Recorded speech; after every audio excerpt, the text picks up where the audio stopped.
Selamat datang di podcast Konde.co, podcast yang membahas berbagai topik yang relevan dengan kehidupan perempuan, kelompok marginal, dan melakukan interseksi.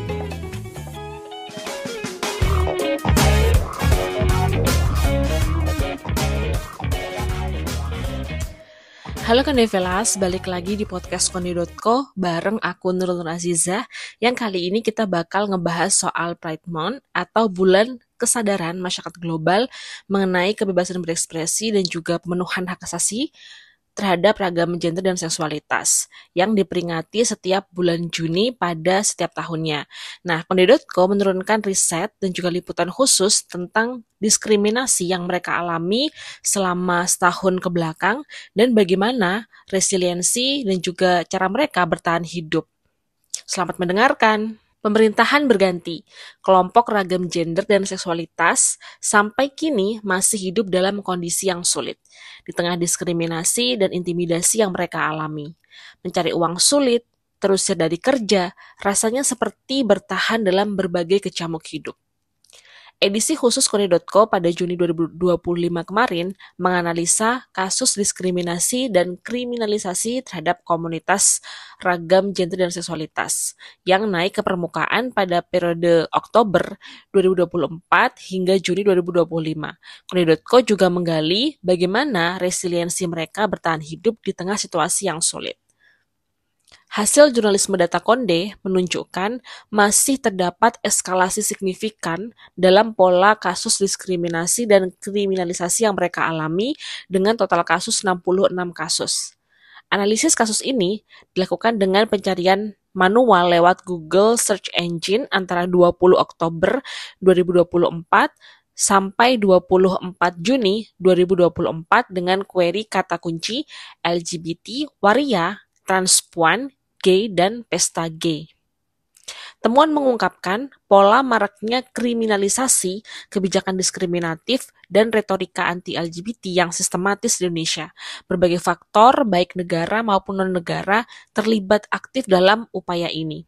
Sepanjang periode November 2024 hingga Juni 2025, terjadi intensifikasi tindakan diskriminatif terhadap komunitas LGBT di Indonesia, dengan puncaknya pada Juni 2025 yang mencatat total 15 peristiwa. 5 dari kasus tersebut merupakan bentuk kriminalisasi. Jumlah ini menunjukkan peningkatan tajam dibandingkan bulan-bulan sebelumnya, sekaligus mencerminkan pola diskriminasi yang terlihat tidak hanya bersifat fluktuatif, tetapi juga cenderung terkonsentrasi pada momen-momen tertentu yang mungkin bertepatan dengan dinamika politik atau sosial yang lebih luas. Desember 2024 yang berdekatan dengan Pilkada serentak dan Februari 2025 kala marak aksi Indonesia Gelap misalnya, mencatat ada 11 dan juga 8 kasus diskriminatif dengan dominasi bentuk pernyataan bermuatan stigma dan ancaman dari aktor-aktor negara maupun publik. Pernyataan-pernyataan ini seringkali dikemas dalam retorika moral dan nasionalisme yang justru memperkuat legitimasi kekerasan simbolik dan membuka jalan bagi kekerasan struktural dan juga hukum. Rezim berganti rezim. Selain catatan 45 lebih perda diskriminatif anti-LGBT yang berlaku, negara melulu menggunakan hukum-hukum multitafsir berturut pasal-pasal kesusilaan yang menjadikan identitas queer sebagai sasaran empuk, kontrol moral, dan juga represi sosial. Tak terkecuali pada rezim Prabowo. Dalam konstruksi hukum yang dikuasai norma heteronormatif menjadi berbeda bukan hanya membuat komunitas queer tak terlihat oleh hukum, tetapi juga menjadikan sepenuhnya terpapar pada kekerasan yang sah. Dalam rapat dengar pendapat atau RDP di DPR RI pada 14 November 2024, Sekjen Dewan Pertahanan Nasional, Laksda TNI Huta Barat menyatakan bahwa isu LGBTQ merupakan ancaman dalam prioritas negara di tahun 2025. Pernyataan yang dibuat tanpa dasar logika dan juga riset yang matang ini, menurut Direktur LBH Masyarakat Albert Wirya yang pernah diwawancarai Konde, mengatakan hal itu berpotensi menambah aksi persekusi dan juga kekerasan yang diterima oleh teman-teman LGBTQ di Indonesia. Echa Waudi dari Arus Pelangi mengatakan pernyataan ini makin mempertebal kebencian. Data menunjukkan serangkaian penggerebekan dan juga penangkapan terhadap individu yang diduga terlibat dalam aktivitas sesama jenis atau LGBTQI+ ini, contohnya termasuk penangkapan 2 mahasiswa di Banda Aceh yang diproses dengan konon jinayat. Di luar Aceh, terjadi penggerebekan bar di Permata Hijau, Jaksel yang dituduh sebagai lokasi tanda kutip pesta LGBT. Kriminalisasi juga meluas ke ranah daring, seperti penangkapan mahasiswa di Pasuruan karena prostitusi daring sesama jenis, penangkapan pasangan gay di Bengkalis karena siaran langsung TikTok yang dianggap cabul dan dijerat Undang-Undang ITE serta Undang-Undang Pornografi. Selain itu, terjadi pula penangkapan admin grup Facebook Gay Tuban Lamongan Bojonegoro oleh Polda Jatim dan admin grup Facebook Gay khusus Surabaya oleh Polres Tanjung Perak. Polres Tuban juga menangkap 2 laki-laki yang diduga pengguna aktif grup Facebook Gay Tuban. Peristiwa ini kemudian disusul dengan adanya akun TikTok Gay Hunter Ponorogo yang menjebak lalu kemudian menyebarkan identitas individu gay yang menjadi korban. Penggerebekan dan juga penangkapan yang sering terjadi, terutama dengan menargetkan perkumpulan atau grup daring, menunjukkan adanya strategi pengawasan dan penegakan hukum yang proaktif dan melebar ke arah daring oleh aparat penegak hukum. Pola ini menunjukkan bahwa penegak hukum tidak hanya bereaksi terhadap pelanggaran yang dilaporkan, tetapi secara aktif memantau dan mengganggu ruang sosial minoritas gender dan seksualitas, baik fisik maupun digital. Keterlibatan entitas seperti Badan Cyber Ansor Tuban dalam patroli media sosial lebih lanjut mendukung gagasan upaya terkoordinasi untuk mengawasi aktivitas daring mereka. Sementara itu di Aceh, penegakan hukum konon jinayat secara fisik dan juga publik masih menjadi momok bagi komunitas ini. Terbaru, terdapat kasus laki-laki yang dihukum cambuk di depan hukum karena hubungan sesama jenis pada Februari 2025. Selain bentuk penegakan hukum langsung, kebijakan dan regulasi yang diskriminatif juga terus dikembangkan dan dilembagakan oleh berbagai tingkat pemerintahan di rezim Prabowo. Di tengah diskriminasi dan transfobia yang kuat, mereka juga terus bersiasat untuk bertahan hidup. Konde.co berbincang dengan sejumlah komunitas transpuan dan komunitas seragam gender dan seksualitas di Jakarta, Yogyakarta, dan juga NTT tentang upaya mereka untuk bertahan hidup. Ada sejumlah upaya yang mereka lakukan, seperti pemenuhan hak-hak dasar berupa KTP dan juga jaminan sosial.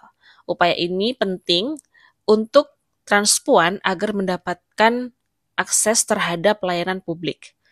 Ruli Malai di Yogyakarta memanfaatkan area terbuka dekat shelter Women Crisis Center di Yogyakarta untuk menanam lidah buaya.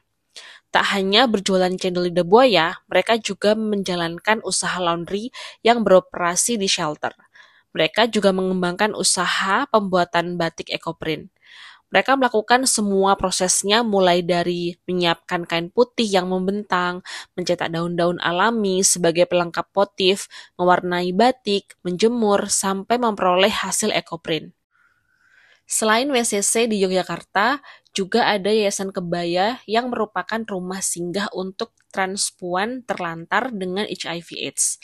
Perkembangannya tak hanya transpuan yang dirawat di sana, melainkan juga orang dengan HIV dan AIDS dengan beragam identitas gender, termasuk cis perempuan dan juga cis laki-laki, bahkan usia anak. Mereka rata-rata dirawat di sana karena ditelantarkan oleh keluarganya.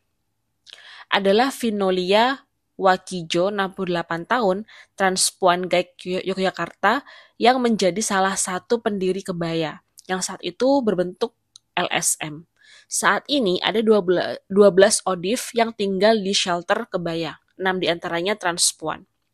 Vin menyebutnya warung sembako Maonah. Kelompok usaha bersama itu dimulai sejak September 2024. Bahkan saat ini sudah kembali modal sehingga bisa menjadi tambahan pemasukan bagi shelter. Ada juga Pondok Pesantren Waria di Yogyakarta, YS Al-Bukhari, 58 tahun. Ponpes ini kemudian mengelola koperasi sejak 3 tahun lalu. Namanya Koperasi Mukti Al-Fatah Sejahtera. Bersama Perkumpulan Suara Kita pada 2015, Hartoyo juga menciptakan merek Sri Kendes untuk produk pakaian yang didesain dan juga dijahit dari kain-kain Nusantara. Selanjutnya, 2020 ketika pandemi COVID, Hartoyo juga mengembangkan penjualan barang-barang pre-love. Keberadaan fundraising mandiri seperti Hartoyo ini berhasil menjembatani kebekuan, meskipun juga tidak sepenuhnya menjadi cair. Pasalnya, ketika berjualan produk Sri Kendes, Hartoyo dan komunitasnya masih mengalami pembatasan. Misalnya tidak boleh berjualan di acara yang diselenggarakan oleh lembaga pemerintah atau NGO tertentu. Atau ketika ikut pameran, mereka tidak boleh menyebutkan kalau mereka dari organisasi LGBT. Hartoyo bersama komunitas Ragam Berdaya Indonesia dan juga individu serta beberapa lembaga lain juga sedang mengembangkan shelter berbasis kedaulatan pangan dan juga inklusi. Sasarannya adalah kelompok miskin. Lewat shelter berupa rumah yang sekaligus menjadi demplot untuk belajar dan berbagi pengetahuan tentang kedaulatan pangan. Sementara itu di Maumere Sika NTT, Bunda Mayora juga bersama komunitas Fajar Sika menggunakan narasi lokal agar bisa diterima dan menjadi bagian masyarakat. Selain pendiri Fajar Sika, sebuah komunitas transpuan di Maumere, Bunda Mayora juga ketua Badan Permusyawaratan Desa atau BPD di Desa Habi, Kangai. Dengan cara-cara inilah mereka bertahan hidup, yaitu dengan hidup dan juga menghidupi masyarakat sekitar. Di luar sana ada teman-teman transpuan dan juga kelompok ragam gender dan seksualitas yang saat ini masih terus berjuang untuk bisa hidup dan juga menghidupi sekitarnya. Oke, itu dulu podcast Konde.co kali ini. Sampai jumpa di podcast-podcast menarik lainnya. Sampai jumpa, Konde Velas. Terima kasih sudah mendengarkan dan mari bergabung dalam perjalanan kami untuk menyediakan platform bersuara bagi mereka. Konde.co adalah media yang memperjuangkan perempuan, kelompok marginal, dan intersection.